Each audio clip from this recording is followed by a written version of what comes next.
बिल्कुल।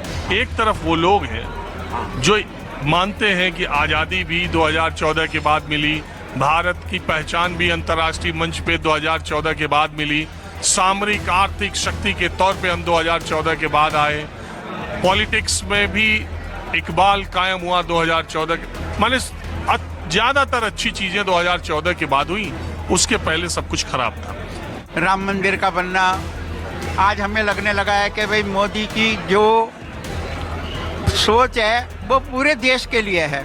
अब कोई कहते साहब ये हिंदुओं के लिए है, कोई मुसलमानों के लिए नहीं। तो चलिए शुरू करते हैं। अच्छा, आपसे मैं पूछ रहा हूँ, प्रधानमंत्री मोदी के 11 साल के शासन में आपको व्यक्तिगत उनके शासनकाल की कौन सी उपलब्धियां और कौन सी असफलताएं या कमियां दिखाई देती हैं? दो बताइए। देखिए, सफलता में तो यह है कि जैसे अभिनंदन को हम लाए थे, कितनी बड़ी देश गौरवान्वित हुआ। इंदिरा जी ने 91,000 फौजियों को छोड़ दिया, अपने 75 नहीं छोड़ा पाई। मानते हो ना? अब 370 जिसके बारे में कहते रहे खून। इंदिरा जी की 1971 में कोई उपलब्धि नहीं थी। मैं वार की बात कर रहा हूँ। अभिनंदन को लाए, 24 घंटे 36 घंटे में लाए।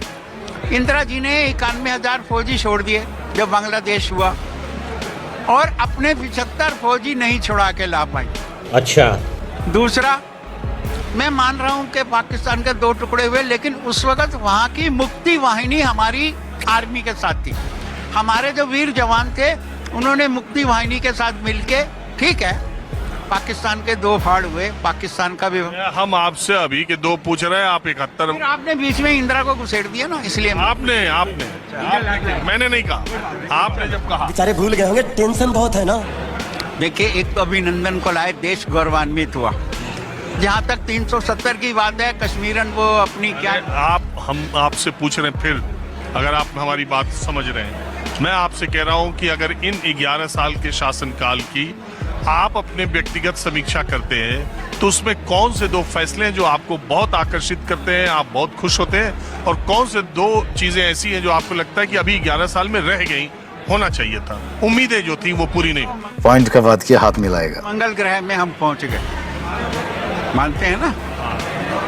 दूसरा, जो कश्मीर में 370 हटा, उस पर भी हम समझते हैं कि एक अच्छा कदम भारत सरकार ने उठाया, और 2 तो हो गई। अब तीसरा बोलिए, क्या बताऊं? बस 2 हो गई अच्छाई, मतलब उपलब्धियां, और 2 ऐसी चीजें जो लगता हो कि अभी पूरी होनी बाकी है, या जो उम्मीद थी वो अभी नहीं हुई। देखिए, जहाँ तक पर कैपिटा इनकम बढ़ने का सवाल है, पर कैपिटा इनकम सफ़ेद पोश की बढ़ती है, ऐसे व्यक्ति की नहीं बढ़ती जो शराबी हो, जुआरी हो।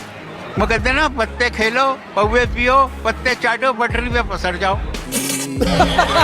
पूरा खर्च कर देता है। हाँ, हमारे जैसे लोगों को जरूर कुछ समस्याएं भी आई हैं और कुछ गौरवान्वित भी हम हुए हैं। राम मंदिर का बनना आज हमें लगने लगा है कि भाई मोदी की जो सोच है वो पूरे देश के लिए है। अब कोई कहते साहब ये हिंदुओं के लिए है, कोई मुसलमानों के लिए नहीं। अगर आप गौर करेंगे तो क्या मुसलमानों को 5 किलो गेहूं नहीं मिल रहा? को पैसा बर्बाद बस। और आप साहब, आप भी राय रखिए, प्रेस क्लब या कॉफी होम में आपसे भी मुलाकात होती ही रहती। पहले तो मैं आपको बड़ा थैंक्स कहना चाहता हूँ। कल मैं आपका रस पूरा देख रहा था जम्मू के पास, वो जो चौक है, सतवारी चौक के राइट हैंड बिल्कुल साथ लगता हुआ एक गांव है, बिल्कुल बॉर्डर का गांव जो आपने दिखाया। मैं उस गांव में आज से 40-45 साल पहले जा चुका हूँ। ठीक है, बड़ा अच्छा प्रोग्राम था जम्मू का। पूछो आप क्या पूछना चाहते हैं, मैं आपको सिलसिले बिल्कुल। एक तरफ वो लोग हैं जो मानते हैं कि आज़ादी भी 2014 के बाद मिली, भारत की पहचान भी अंतर्राष्ट्रीय मंच पे 2014 के बाद मिली, सामरिक आर्थिक शक्ति के तौर पे हम 2014 के बाद आए, पॉलिटिक्स में भी इकबाल कायम हुआ 2014 के, माने ज्यादातर अच्छी चीजें 2014 के बाद हुई, उसके पहले सब कुछ खराब था। सही पकड़े हैं। और एक धड़ा ये है जो मानता है कि जो कुछ भी खराब हो गया, जो कुछ भी खराब हुआ है वो प्रधानमंत्री मोदी के बनने के बाद ही खराब हुआ है। एक धड़ा ये है जो कहता है कि अमृत काल है, दूसरा धड़ा ये है कि जो कहता है अघोषित आपातकाल है। आप किस धड़े वाले में हैं? अभी पता चलेगा। अब घोषित आपातकाल की बात को तो 75 में, अभी अगले दिन ये अभी आप 25 दिन पीछे हैं, अभी 26 जून आ गई, 50 साल पूरे इमरजेंसी को होने वाले हैं। तो आपातकाल तो वो थी जो इंदिरा ने लगाई थी। उस समय किशोर कुमार को उन्होंने बैन कर दिया था, जो उनके गाने नहीं गाता था उनको बैन कर दिया था, और 15 लाख लोगों को जेल के अंदर कर दिया था। आपातकाल तो वो था। एक वो टाइम था जब संजय गांधी पैरेलल गवर्नमेंट चलाता था। वो उसका गवर्नमेंट में उसके पास कोई पद नहीं था, लेकिन वो बराबर एडमिनिस्ट्रेशन ऐसे करता था जैसे वो प्रधानमंत्री है।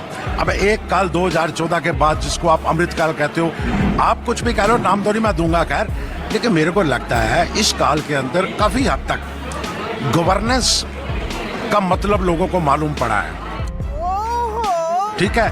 और जो पॉलिटिकल आदमी काफी अवेयर हुआ है, क्योंकि इस साल में क्या है कि सोशल मीडिया आ गया था, टेलीफोन आ गया था। दूसरा, बाकी मोदी की उपलब्धियां अगर आपको बताई जाएं तो चाहे वो बैंकिंग सेक्टर हो, चाहे वो सड़क का सेक्टर हो। जब ये 370 का लोग बात करते हैं, 370, मुझे उससे 370 से कोई मतलब नहीं है, और मुझे लगता है कि हिंदुस्तान को 370 खत्म करने से कोई फायदा नहीं हुआ। क्या बात है सर? 370 खत्म करने से फायदा तो हिंदुस्तान को तब था जब मैं, आप या कोई भी वहां जाकर रह सकते। अभी हम रह सकते नहीं है, अभी नाम है कि आप जा सकते हैं, आप रह सकते हैं, आप मकान बना सकते हैं, अब उसका कोई मतलब नहीं। आज ही हमारी स्थिति वही है जो 80 साल पहले थी। अब वो जितना मर्जी लिपत, तो अभी हमने जो लड़ाई लड़ी है वो जम्मू कश्मीर के लिए तो लड़ी है। वहाँ के आदमी, हमारे 30 आदमियों को मार जाते हैं, और मोदी जी के 11 साल के काल के बाद ये उपलब्धि नहीं है मोदी जी की। मुझे क्रेडिट नहीं चाहिए।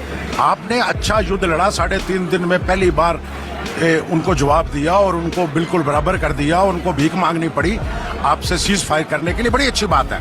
उसमें काफ़ी हद आपका रोल प्ले करता है, लेकिन मुझे ये समझ नहीं आता कि आप उन 28 लोगों को, उनको बचाने के लिए सिक्योरिटी क्यों नहीं पहले दे सके, जब आपको मालूम है कि J&K पूरा सेंसिटिव एरिया है और कई सालों से है।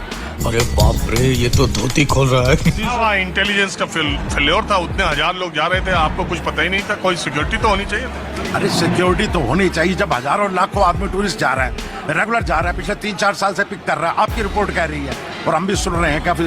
अभी 3 साल पहले भी एक बस पे मारा गया था जब वो अमरनाथ यात्रा पे गई थी। तो आपने ऐसे हजारों आदमी जो टूरिस्ट पहलगाम में घूम रहे थे, उनको खुला कैसे छोड़ दिया? उनके ऊपर कोई प्रोटेक्टिव कवर क्यों नहीं था? खैर वो छोड़ो, नहीं, ऐसा नहीं चलेगा। लेकिन मोदी जी की काफी उपलब्धि हैं। एक तो ये कहना कि आपातकाल है कांग्रेस की तरफ से, बिल्कुल गलत है। कांग्रेस अपने आपातकाल को मत भूले, जो 50 साल जिसको पूरे हो गए, जिसके अंदर जगमोहन जी क्या कर रहे थे, संजय गांधी क्या कर रहा था, और दूसरे लोग क्या कर रहे थे। चलिए अब जरा मैं तो दोस्तों वीडियो में बस इतना ही। दोस्तों, रिपोर्टर ने जब मोदी जी के 11 साल के काम पूछे, उस पर इन लोगों ने 370 और राम मंदिर पर जो ज्ञान दिया है, और आपको क्या लगता है कि मोदी जी के अब तक रहते हुए कितना काम हुआ है, हमें कमेंट बॉक्स में जरूर बताएं। और इसी तरह की वीडियो और देखना चाहते हो तो चैनल को सब्सक्राइब और वीडियो को लाइक जरूर करें।